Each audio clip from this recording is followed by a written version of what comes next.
falar um pouquinho aí sobre esse tema do raciocínio clínico na atenção primária.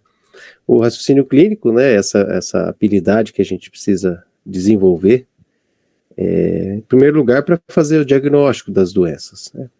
Mas é uma habilidade que envolve a nossa inteligência, o pensamento crítico, a capacidade de analisar o paciente e depois de tomar decisões. Então, é particular a qualquer área da medicina que você esteja trabalhando esses processos básicos do raciocínio clínico, mas tem algumas particularidades aí na atenção primária, na medicina de família e comunidade, e depois eu vou dar alguns exemplos, tá bom? E então, só para a gente começar aqui, né? Eu queria que vocês respondessem aí mesmo no chat, ou quiser abrir o áudio também, fica à vontade, tá? O que vocês veem aí nessa imagem?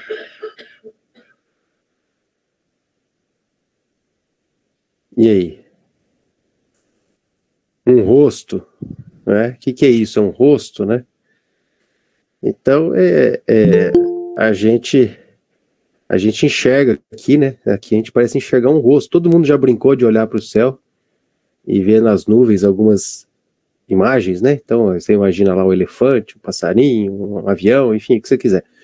Então é isso, a gente vê um rosto numa nuvem, né? E na verdade, se a gente fosse analisar bem, a gente não está vendo nada disso. A gente está vendo na tela do computador ou do celular onde você está assistindo, que parece estar representado uma nuvem e que, por sua vez, a gente enxerga aqui um rosto.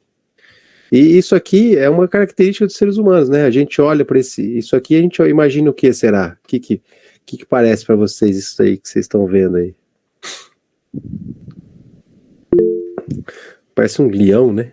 Como que a gente olha para um pedaço de madeira, os nós da madeira enxergam um leão? Da onde que a gente é capaz de enxergar um leão nisso aqui, né?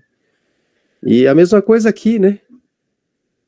Aqui tem um monte de carinha diferente, né? Umas bravinhas, outras assustadas, a carinha no café, a carinha na máquina de lavar roupa.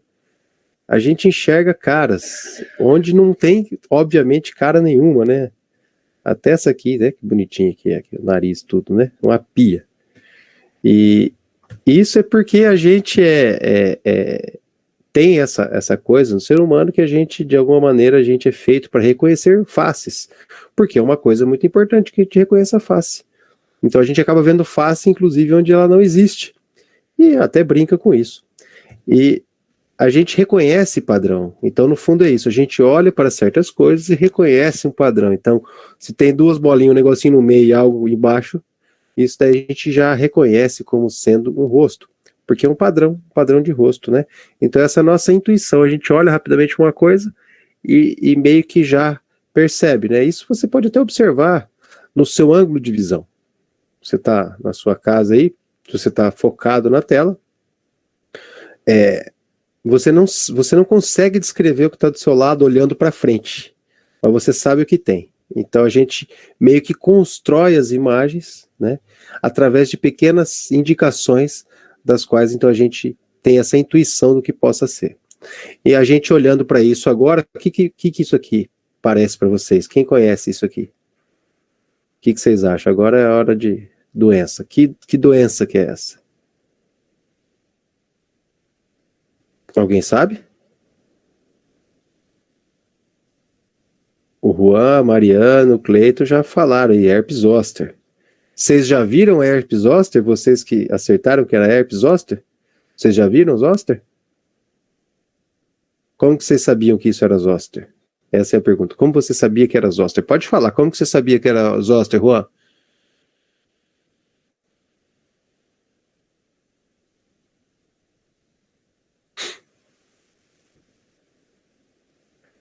Parece cicatriz de... A Mariana falou, parece a cicatriz de um amigo que teve zoster, mas ainda não estudou. O Juan falou pelas características, mas você já viu, Juan? Você conseguiu analisar rapidamente, ver que ele acomete um dermátomo e tem vesículas? Teórico, sim. Então, ele conseguiu fazer uma representação, possivelmente, eu acredito que você já viu uma imagem. Porque só a descrição da lesão é difícil. Na prática, eu nunca vi. Talvez tenha visto no livro, em algum lugar. E a Mariana já viu alguma coisa parecida. Então, quer dizer, isso aqui é um padrão que fica marcado, né? E a maioria das lesões de pele são assim. Ou você conhece o padrão delas, ou você fica na dúvida. Ou você fica na dúvida ou não sabe mesmo, né? Então, isso aqui é uma identificação de padrão. Então, isso aqui é zoster. Quanto tempo que vocês gastaram para pensar nisso? Muito rápido. Se você sabe a lesão, é mais rápido ainda. Você olha as hóstias, acabou. Não teve muito esforço ou nenhum esforço cognitivo envolvido nisso. Só que tem alguns problemas que são mais complicados. E a gente não consegue simplesmente lançar a mão de uma intuição. Às vezes, quando você está aprendendo, né, você está aí no terceiro, quarto, sexto período, e no internato mesmo, e te coloca uma apresentação clínica, você olha e fala assim, não sei o que é. Por quê? Porque a tua intuição não está te dizendo nada. Você não reconheceu esse padrão. Mas esses problemas complicados muitas vezes não tem um padrão que a gente reconhece de primeira vez. Então a gente tem que ter recursos de saber pensar, que é justamente o raciocínio clínico. Então, o raciocínio clínico é sim a intuição. A gente treina e vê tantas coisas que a gente fica rápido de ver. Tanto é que você começa a conversar com o professor seu, ele já fala tal, e é rápido, né? Porque ele já tem esses padrões. Mas às vezes a gente tem que pensar um pouco mais. Então a gente lança mão desse sistema aqui. O sistema 1, o sistema 2, que é definido de acordo com esse autor aqui, né, o Daniel Kahneman, não sei se alguém já ouviu falar, mas tem esse livro aqui que é muito legal, que vale a pena lerem. Então a gente tem, teoricamente dividido, né, na prática isso aqui está acontecendo simultaneamente, mas a gente tem um sistema intuitivo, né, que é esse sistema rápido, esse daí de olhar para os ossos e falar o que é, né, se por exemplo eu falo para vocês um paciente que tem febre, vômitos e rigidez de nuca e cefaleia, qual que é o diagnóstico? Sem pensar muito. E aí? Meningite, pronto. A Natália e o Juan já mataram na hora. Meningite, por quê? Porque você precisou pensar muito, não, peraí, rigidez de nuca, deve ser não sei o quê, mas aí a febre deve ser uma infecção, e daí tá vomitando, deve estar tendo alguma... Quer dizer, você não fez um raciocínio lento, deliberado, consciente, você não fez nada disso, você não pensou, nossa, mas qual que é a probabilidade de ser isso, ou então de ser aqui, nada. Foi rápido, automático, sem esforço, até inconsciente, porque você reconheceu que isso daí que eu falei para vocês é o quê? Uma meningite, né? Então, são esses dois tipos de pensamento que a gente usa. Agora você imagine que se você é uma médica, um médico, você está atendendo lá numa unidade de pronto atendimento, ou você está na UBS lá com um monte de consulta, que às vezes lá na unidade de saúde, em vez de ser aquele local onde você faz as consultas bem feitas, que em tese é o que vocês aprendem, e na verdade tem um monte de paciente agendado, você começa a ver um atrás do outro. Qual o sistema que você vai usar? Um ou dois? Como que você vai trabalhar? Você vai utilizar qual deles? Rapidamente. E aí, o que vocês acham? Você vai usar o sistema 1. Porque não dá tempo. Então, se já chega alguém lá que está com tosse e dor de garganta, pau. Bezetacil nele. Né? Cefaleia intensa, pau, passa um remédio para ele, né? A gente até brincava, né, que para dar plantão a gente aprendia medicina segmentar, né? Então, se acometia a cabeça, era dipirona e decadron, tórax, Berotec, abdômen, Buscopan e membros de clofenaco, né? A gente brincava isso, porque é tanta coisa que você começa a tratar tudo mais ou menos igual, de acordo com o que vem no sistema 1. Mas o sistema 1, o que acontece? Ele é mais sujeito a interferência, mais sujeito a erros e vieses, como está escrito aqui. Né? Então, aqui é onde a gente pode ter erros. Logo, a gente tem que saber como pensar. No fundo é isso. Você tem que saber como raciocinar.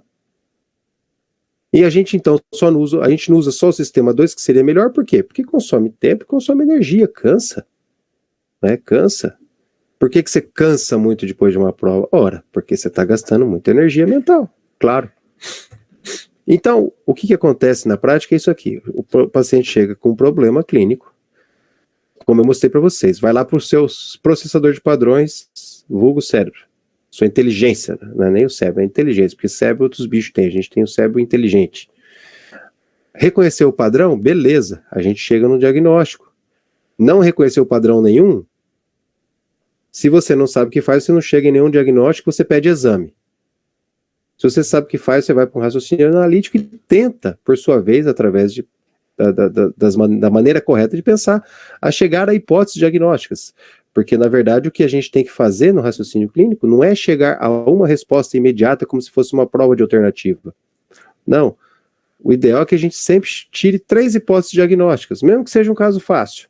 Por quê? Porque diminui a sua chance de errar. Então, além de meningite, o que mais que poderia ser? Será que poderia ser uma outra infecção? Será que poderia ser uma outra coisa qualquer?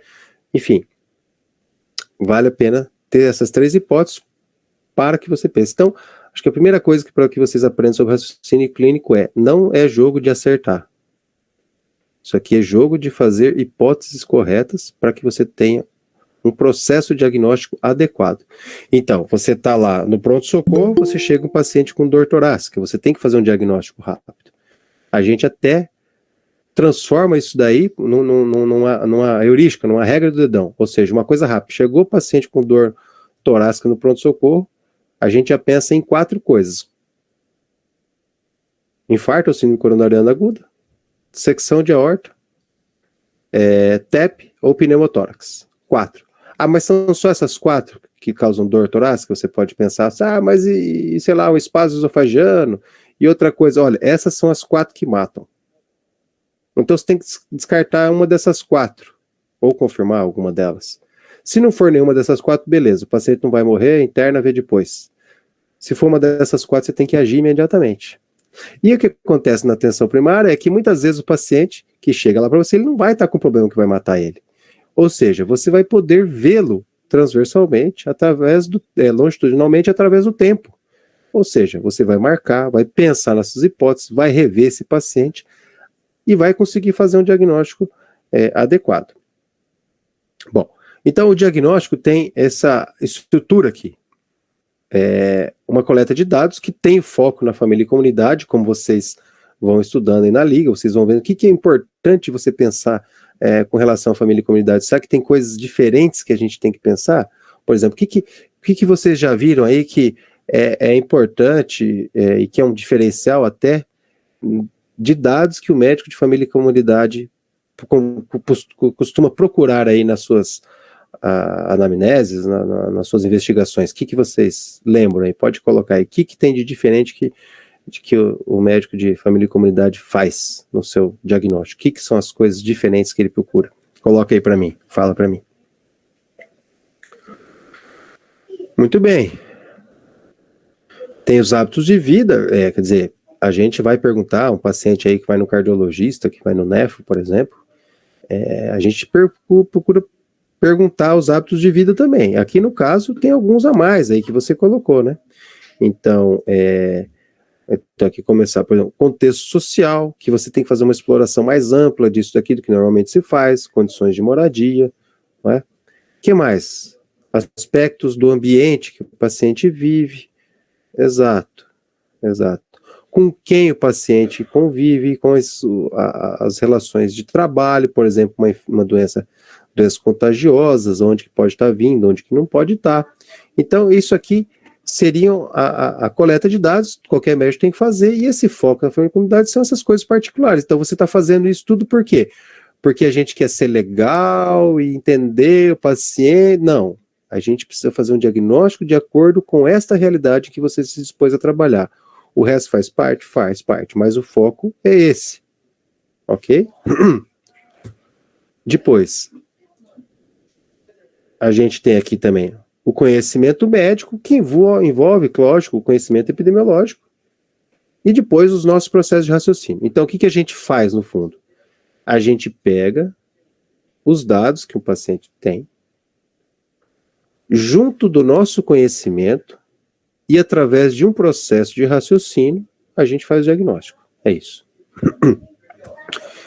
Essa coleta de dados envolve diligência, que é essa presteza em fazer, essa disponibilidade, essa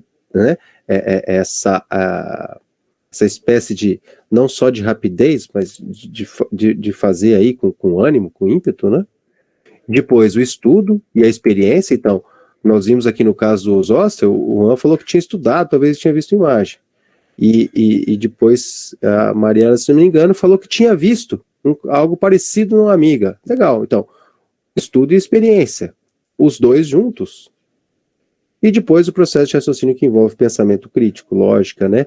E aqui é onde ocorrem erros de raciocínio, onde a gente pode errar um diagnóstico.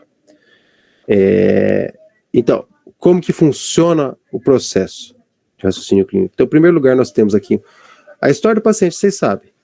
Então, o que que é? A narrativa, aquilo que ele está contando, contexto de vida dele, que vocês bem falaram agora, com as particularidades do que você está vendo na medicina de família, e os detalhes que ele tem. Você tem que traduzir isso aqui para termos médicos, né? Traduzir em termos médicos é você conseguir dizer, por exemplo, que esse paciente aqui, ele vem com uma queixa de uma dor lombar há 6 meses, que ele relaciona a carregar pesos porque ele trabalha numa sacaria, por exemplo. Né? Tradução em termos médicos é uma lombalgia crônica associada a peso, ao trabalho, sem fatores de alarme, por exemplo. Não é uma dor lombar que indica uma compressão medular que está causando perda de controle esfincteriano, parestesia, enfim, alguma outra coisa que indique alguma compressão medular. Então é isso que é um termo médico, né? Esses qualificadores semânticos são justamente isso. O que que é? Uma dor lombar crônica, não é uma dor lombar aguda, porque se é uma dor lombar aguda a gente pensa em umas coisas, uma dor lombar crônica pensa em outras, uma mesma coisa, uma diarreia crônica, uma diarreia aguda, né? Uma diarreia com sangue, sem sangue, com pus ou sem pus, né? E a gente faz um resumo desse caso, então, que depois eu te mostro um exemplo para vocês, e a gente ativa, então, esses scripts de doença. Então, script de doença é o quê? É aquele conteúdo mínimo que você tem que conhecer uma doença. Então, envolve quais são os sinais e sintomas, né? Então, você pode pegar aí os zoster, por exemplo, quais são os sinais e sintomas de zoster? Pode começar com uma dor sem lesão nenhuma, e depois aparece a lesão pruriginosa, eritematosa, com vesículas e bolhas, que acometem um dermátomo, né? Então, os sinais e sintomas, o curso é um curso agudo, né, que dura alguns dias, né? Qual que é a epidemiologia disso? Como que uma pessoa pega? Tem relação com a imunidade? Não tem? Né? Qual que é a fisiopatologia da reativação do zoster no dermátomo? Né? Qual que é o prognóstico? Como que a gente faz o tratamento de uma doença e como que a gente avalia essa doença em termos de exames complementares que são úteis para o diagnóstico e exames posteriores no segmento dessa doença. Então, isso daí é chamado de script da doença. Se vocês viram no começo, eu coloquei lá o endereço do site Raciocínio Clínico. Esse script da doença, ele é importantíssimo, é muito útil, então eu recomendo que você entre lá no site, procure script de doença, veja como que funciona e procure estudar com esses scripts que vai ajudar muito a sua vida, tá? Então, script de doença é o conteúdo mínimo de conhecimento de uma doença que você tem que ter. Muito bem, então a gente utiliza atalhos de pensamento, né, para resolver as coisas rápido. Então, a gente pega essa pergunta, o que o paciente tem, e com os dados que a gente tem não dá para saber ao certo. Então, por exemplo, um quadro de febre, adenomegalia, um quadro agudo de febre, adenomegalia, tem várias causas, não é verdade? Muitas causas. Um paciente com perda de peso, paciente com dispneia, tem muitas causas. Então, a gente vai olhando esse paciente até ver o que ele parece ter. Me lembra um caso que eu atendi, isso aqui me lembra tal doença que eu já estudei, né? Então, a gente vai comparando através do que a gente tem para chegar naquilo que ele parece ter. Muitas vezes a gente vai chegar no diagnóstico definitivo numa biópsia, por exemplo. Outras vezes é o diagnóstico clínico, que tudo indica que é aquilo e não me parece ser mais nada, ou se for, é muito pouco provável que seja, então vou seguir essa linha de tratamento.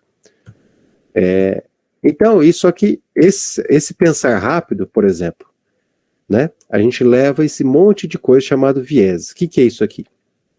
Isso aqui são erros de pensamento, e que no fundo eles levam a um fechamento prematuro. O que é isso aqui? O fechamento prematuro é você atribuir um diagnóstico muito rápido, antes de fazer todo o processo de anamnese, exame físico e o raciocínio.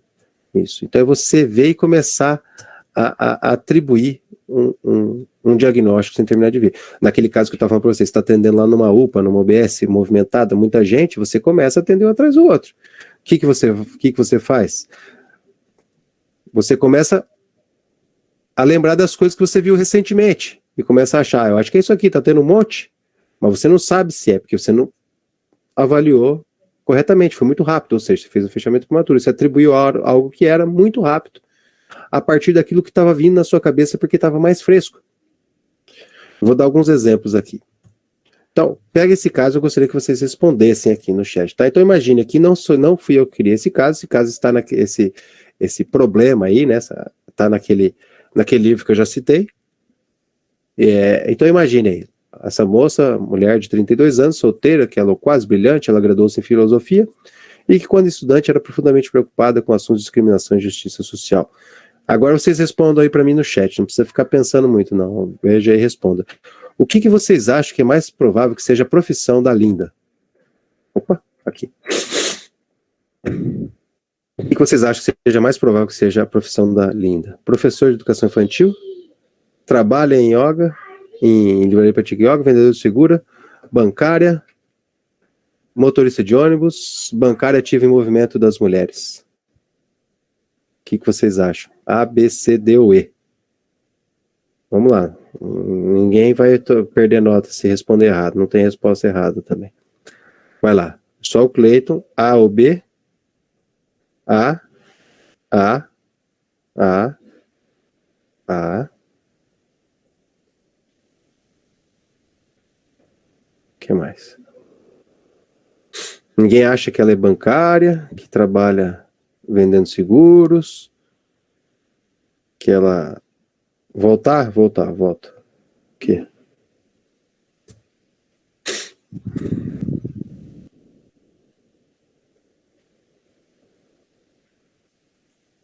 Voltei, Natália. Vamos ver o que ela é agora. Aí, o que você acha?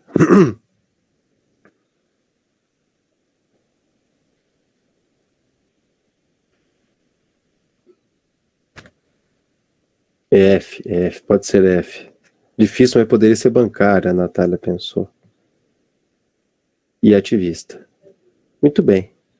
Então, vejam que vocês estão sendo vítimas de um viés de pensamento. Eu coloquei a descrição do que é a Linda. Vocês viram a descrição dela e perguntei: o que é mais provável que seja a profissão dela? O que é mais provável? Vocês responderam o que vocês acham que parece mais. Vocês acham que ela parece mais uma professora ou uma bancária do movimento das mulheres? Então vamos pensar numa coisa aqui, ó. O que você acha que é mais fácil? Uma pessoa trabalhar em livraria ou trabalhar em livraria e praticar yoga? Qual que é mais provável? Trabalhar em livraria ou trabalhar em livraria e praticar yoga? Lembra das probabilidades quando a gente coloca ou e? O que é mais provável? Ser professora ou praticar yoga ou ser professora e praticar yoga? O que é mais provável? Quando a gente coloca esse e, a gente diminui, a gente restringe mais ainda o campo de atividade. Então, comparando D e F, o que é mais provável? Uma pessoa ser bancário ou bancário e, além de tudo, ser do movimento das mulheres? O que vocês acham? O que é mais provável? D ou F? Qual que é mais provável de uma pessoa ser? D ou F? D, exato. Então, a pergunta é: o que é mais provável de ser? A gente vai lá e responde o que mais parece ser. Olha que doido. A gente faz a imagenzinha da Linda na nossa cabeça e fala assim: eu acho que ela é tão bonita que ela deve trabalhar numa livraria e praticar yoga. Nossa, né? E qual que a gente teria que responder? Aquela dessas alternativas onde existem mais mulheres em número absoluto trabalhando. Não é?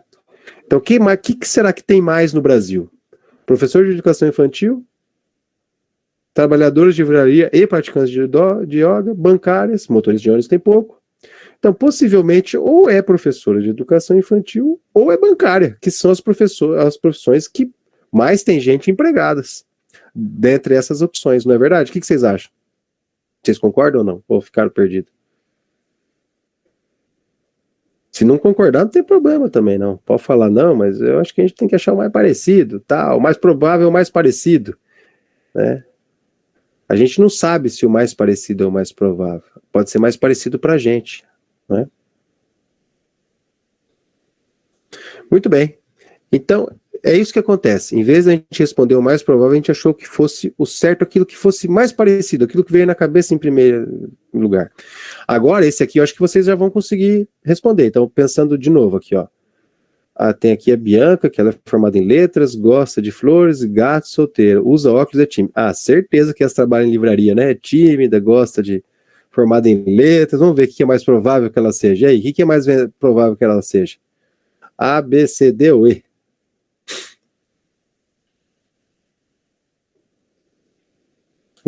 Qual que é a profissão onde tem mais gente trabalhando dessas 5? É isso. Qual que é mais provável?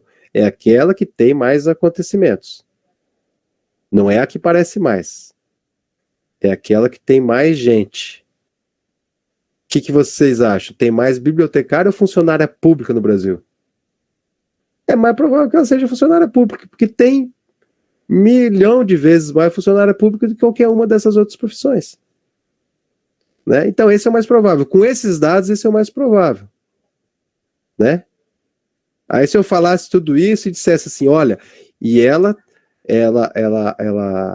trabalha com homens bastante, ela enfrenta perigos, corre risco de vida e passa muito calor. Assim, bom, agora com essas aí, só pode ser bombeira, não é verdade? Então, a hora que eu vou delimitando mais o problema, conseguindo mais dados, aí a gente consegue. Então é isso que acontece. Quando a gente olha um caso clínico e fala assim, isso aqui já parece com isso aqui, mas peraí, eu já tenho todos os dados em mão? Se eu não tenho todos os dados em mãos, eu posso estar fazendo o que aconteceu aqui. Então eu teria que perguntar, mas peraí, vamos voltar aqui, tá, tudo bem que a Bianca fez tudo isso, mas quero saber o que mais. Ela mora numa cidade grande, numa cidade pequena, ela trabalha com muita gente, com pouca gente, e a gente vai refinando então nossa coleta de dados até conseguir ter uma imagem daquilo que ela trabalha com razoável certeza. Né? Então é isso.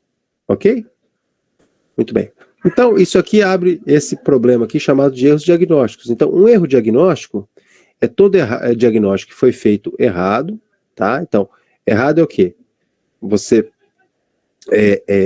falou que era uma lombalgia normal e aquilo era uma compressão medular. Diagnóstico errado, né? Diagnóstico errado. Falou que aquela dor no peito era aquela dor no epigástrica era uma queimação, mas era um infarto, era uma síndrome coronariana aguda. Errado. É um diagnóstico que não foi feito de maneira alguma, perdeu o diagnóstico, então que ele foi feito muito atrasado, que acontece, por exemplo, com câncer. O paciente podia fazer o diagnóstico em 2 meses, e às vezes a gente vê que na média tem câncer que demora 8 meses até ser feito o diagnóstico. Então é um erro diagnóstico, ele foi feito correto, mas muito atrasado. Dá para ter sido feito mais cedo. E a gente vê aqui que, por exemplo, 1 em 7, 10, algo entre 10 e 15% dos diagnósticos está errado. 1 em 3 pessoas já sofreu diagnóstico e possivelmente nós todos conhecem alguém que já sofreu erro, se não nós mesmos, né? Já aconteceu na minha família mais de uma vez. Isso não quer dizer que a gente seja infalível, não é isso, vai ter erro, porque a gente não vai acertar tudo, né? Mas se a gente tiver um bom raciocínio clínico, esses erros, a gente vai errar coisa menos grosseira e vai errar com segurança. Acho que o pessoal está gritando aqui em casa, vocês estão ouvindo, né, as crianças, desculpa. E aqui, uma importante causa de morte, isso aqui é um levantamento de 2016, que mostra, né, que olha só, aqui nós temos doenças cardiovasculares, as causas de morte, câncer, terceiro, erro médico é qualquer erro, tá? Na verdade não é nem erro médico aqui, o certo seria erros na atenção na saúde. Por exemplo, paciente caiu de maca, fraturou o fêmur no hospital, pegou uma infecção e morreu. Infecção hospitalar, erros cirúrgicos, qualquer erro na atenção à saúde, é muita coisa. Mas só de erro diagnóstico, esse nós estamos falando, é algo em torno a 40 a 80 mil, né? Que na época que era mais mortes até que relacionadas a acidentes automobilísticos ou com armas de fogo. E a gente tem essas causas de erro que é importante vocês saberem, principalmente para depois pensar na estrutura da medicina de família e comunidade, como que isso vai acontecer. Então, erro sem culpa significa que, né, realmente o médico não tem culpa. Então, por exemplo, o paciente é encontrado desacordado na rua, é levado, chega no hospital, ele está em coma e não tem nenhum documento para o cidadão. Você tenta fazer alguma coisa e, pô, não é culpa. Como que vai ser culpa, né? Não tinha como. E depois a gente tem erros do sistema, o exame que foi perdido, que demorou, o laudo que veio errado, essas coisas aí, né? O sangue que você colheu, que achou que tinha ido para fora para fazer uma análise importante, de repente você vai procurar, perdeu aquele sangue, não foi, você atrasou tudo, né? E depois os erros cognitivos. Quais são mais importantes desses aqui? Os erros, as causas mais comuns de erros são essas aqui. Então a gente tem aqui, ó, você vê que erro sem culpa é pouquinho. Erro só do sistema corresponde a 20%. Erro só cognitivo é 30%. O que a gente tem mais comum é uma combinação de erro de sistema mais erro cognitivo. Então, o processo de raciocínio teve alguma falha em algum momento, que eu já vou mostrar como que pode ser, mais algum erro de sistema. E, se a gente pegar aqui, em 75% das instâncias aqui, tem algum processo cognitivo errando, ou seja, o pensamento médico deu errado aqui em algum lugar, né? Então, 75% dos erros ocorrem por erros cognitivos, a maior parte decorre desses vieses que eu comentei, são frequentes, despercebidos e preveníveis, né? Esse aqui é um grande cara que estuda esse assunto, ele esteve participando conosco no Congresso de Raciocínio Clínico do ano passado, que nós organizamos, um cara muito legal, Pat Croskery. As principais doenças, então, algumas doenças que você pode inclusive ver na atenção primária, né? Então, insuficiência cardíaca descompensada, pielonefrite, câncer, pneumonia, embolia pulmonar, que embolia pulmonar é uma doencinha difícil mesmo, né? Acidente vascular cerebral, síndrome coronariana aguda. E alguns sintomas, né? Veja só, sabe que são sintomas que surgem na atenção primária? Não. Tosse, dor abdominal, dispneia, dor lombar, dor torácica, febre, racho cutâneo, sintomas inespecíficos, né? Então você vê, se a gente pegar esses 7 aqui que tem nome, talvez seja prudente que vocês, enquanto médicos, estudando aí a medicina de família, que vocês pudessem até fazer um ciclo de estudos aí. Como que aborda a tosse? Todo médico tinha que ter um script de como abordar tosse. Causa de tosse, que exame pode fazer, tosse crônica, tosse aguda, tosse purulenta, tosse não purulenta, com chiado no peito, sem sibilância, enfim, né? E depois, então, todos esses aqui, valeria a pena você ter um caminho de raciocínio clínico para abordar um paciente com esses sintomas. Para quê? Para evitar erros, para diminuir os erros. Então, aqui são as áreas onde ocorre mais erro. Urgência, emergência, medicina interna e medicina de família. Aqui acontecem muitos erros. Por exemplo, tem um artigo aqui, que é de 2019, que ele mostra os erros diagnósticos que foram reportados na atenção primária e emergência. Então, uma corte de 4.800 casos reportados de dano prevenível na Suécia. Quais foram aqui o que foram mais vistos, né? Câncer, em especial câncer de pele e câncer de cólon. Fraturas de mão, interessante, né? Como que fratura de mão passa despercebido? Por que será que fratura de mão passa despercebido? Isso aqui tem um erro interessante relacionado à fratura. Isso aqui possivelmente é relacionado a trauma, tá? Então imagina que chegou um paciente com trauma lá no pronto-socorro, tá ok? Caiu lá de moto, caiu de carro, qualquer trauma assim. Você vai submeter o paciente a raio-x, certo? Aí você faz um raio-x lá no cidadão e viu que ele tem uma fratura de tíbia, uma fratura de húmero, por exemplo. Você viu a fratura e falou, nossa, beleza, vamos imobilizar isso aqui, tarari, tarari. O que acontece quando o médico encontra a primeira fratura? Ele para de procurar. Então a gente tem até um ditado que diz que a fratura menos diagnosticada é a segunda. Por quê? Porque você acha uma fratura, quando você acha uma fratura você para de procurar.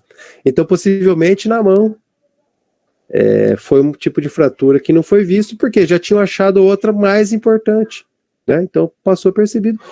E outro caso também é que tem aqueles vários ossos, né, que fazem o complexo aqui do punho, que são difíceis de visualização também. Então, deve ter a dificuldade técnica e também essa relação aí do trauma. Doenças cardíacas, principalmente infarto de miocárdio, E aqui eles acharam ruptura de tendões, né? Eu nem sabia que era tão comum assim ruptura de tendão, mas foi algo comum aqui nessa população aqui que eles encontraram. E esse artigo aqui também, de 2013, ele está estudando o quê? Os tipos, olha só que legal, os tipos e origens de erros diagnósticos na atenção primária. Então isso aqui é bom para vocês anotarem, para vocês discutirem esse artigo também, que está muito bem feito. Então o pessoal pegou também vários análises de erros aí e foi estudando a fundo. Resumidamente, olha só, cerca de 80% dos erros houve problema com coleta em síntese de informação. Como que chama coleta em síntese de informação em linguagem médica? Chama-se anamnese, exame físico e a consideração das hipóteses diagnósticas. É isso, você sintetizou e formulou a hipótese do que trabalhar. Então havia o quê? Erros na história médica, coisas que passaram despercebidas, que não foram vistas na história médica, no exame físico passou direto, ou na solicitação de exames, ou até dados que estavam no prontuário, mas não foram vistos. Então o pessoal foi ver depois e falou assim, pô, mas isso aqui não passou, o paciente já tinha, de repente, olha, vamos analisar o prontuário? Já estava anotado, então não foi visto o prontuário, não foi revisado o prontuário, e é para isso que serve o prontuário. Né? E olha só que interessante, em 80% dos casos de erro diagnóstico não tinha nenhuma anotação de diagnóstico diferencial. Então, a gente poderia dizer que o raciocínio clínico é a habilidade de fazer diagnóstico diferencial bem feito. Se você faz diagnóstico diferencial bem feito, você faz raciocínio clínico. Tá? Isso aqui é o que mais previne erro, fazer diagnóstico diferencial. E por quê? Porque quando você faz diagnóstico diferencial, você precisa de uma história médica bem feita, você evita aqueles viés que fazem você comprar a primeira resposta que vem na cabeça, e você tem um caminho legítimo de investigação posterior, tá? Então, 80% dos casos não tinha anotação de diagnóstico diferencial, né? E vale a pena pensar também naqueles que são os erros do sistema, tá? Então, inclusive falei para vocês, por exemplo, sei lá, você vai trabalhar num ambiente aí que, sei lá, está inadequado, né? A gente fala medicina de família e comunidade, você pensa no SUS, né? Que é onde mais tem.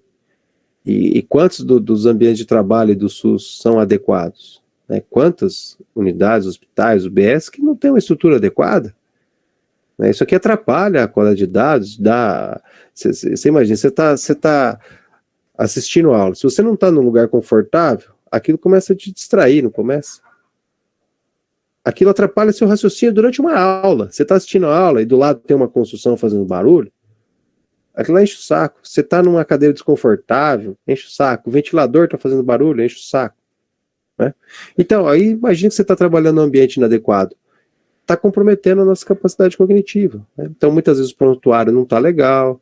Né? Aqui, exames complementares, falha técnica, atraso dos resultados. A gente sabe, né, que muitas vezes aí no SUS, por exemplo, você dá o pedido de exame, ele vai, libera, aí passa dias para coletar, daí ele não consegue resultado. Se você, muitas vezes, você faz particular no convênio, você faz o resultado de exame, no outro dia você liga lá, ou no mesmo dia já está pronto. No SUS ele tem que entrar naquele fluxo de exame até vir daqui vários dias, isso daí pode não ser adequado, né? O contato pode não ser eficaz com os pacientes, não ter um acompanhamento adequado, se perde no sistema, o referenciamento muitas vezes é complicado, você precisa de um colega avaliar, e o tempo de espera para reavaliação de um outro colega ou é muito longo, né? O sistema é ineficaz de encaminhamento, então isso aqui tudo piora o desempenho, e leva a erros, sem sombra de dúvida. O que a gente faz com isso aqui? A gente, né, tem que tomar consciência e uma vez que está trabalhando, a gente tem que ter, de alguma maneira, conseguir trabalhar para melhorar isso, né? Conforme vai passando o tempo, a gente vai vendo experiências, né? A gente vai descobrindo locais, né, onde o ambiente é muito bom, né, de trabalho, no sentido assim, médico bom, enfermagem boa, né? Mas geralmente isso acontece, eu estou lembrando até de um exemplo aqui na minha cidade, que até esses dias minha sogra falou que ia consultar, não, eu vou lá vou naquele posto tal, porque é muito bom. Eu falei, mas a senhora tem o convênio, né? Por que não marca consulta? Não, porque lá eu consigo marcar, eu vou na hora. Então, quer dizer, é um lugar, uma exceção, né? Onde tinha lá uma doutora muito boa, mais uma equipe, quer dizer, conseguiu juntar, né, várias pessoas que estavam conseguindo dar esse fluxo de atendimento, bom atendimento, tratamento local, muito bom. Mas isso aqui sempre, quando acontece isso, nunca acontece a participação do médico.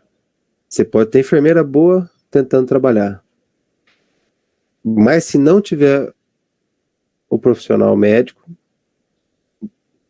é difícil, né? A nossa responsabilidade, a nossa capacidade de liderança é muito grande, claro, a nossa visão da coisa acaba sendo mais ampla, né? Então isso é muito importante saber isso, né? Então por que a gente tem que estudar raciocínio clínico? Porque a gente pode pensar, né? E já vi, mostrei os dados para vocês. Será que isso aqui não é um problema de saúde pública? Claro que é. E a gente tem que desenvolver, então, maneiras de prevenir esses erros, lógico que não totalmente, mas que eles aconteçam menos, que quando acontecer, seja de maneira segura, rapidamente você consiga ver, né? E corrigir isso, né? Isso aqui é um material que tem também, um site que tem na internet, que também é muito bom, né?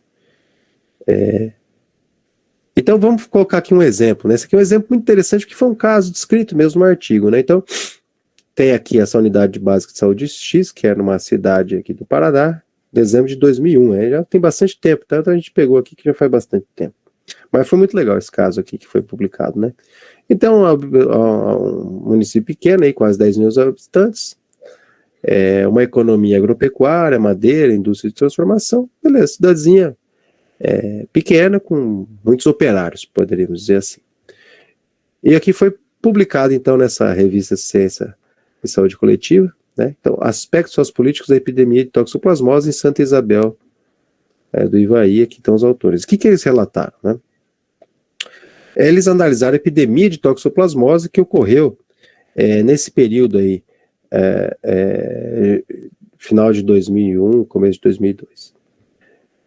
Qual que era o caso, né? Então, eram pacientes que tinham isso aqui: febre, cefaleia, febre, cansaço, dor no corpo, mialgia, adenomegalia, cervical, axilar inguinal e perda de apetite. É isso aí. Então, o que você pensa aí, né? Cefaleia, febre, adenomegalia, né? Você pensa em alguma dessas doenças, né?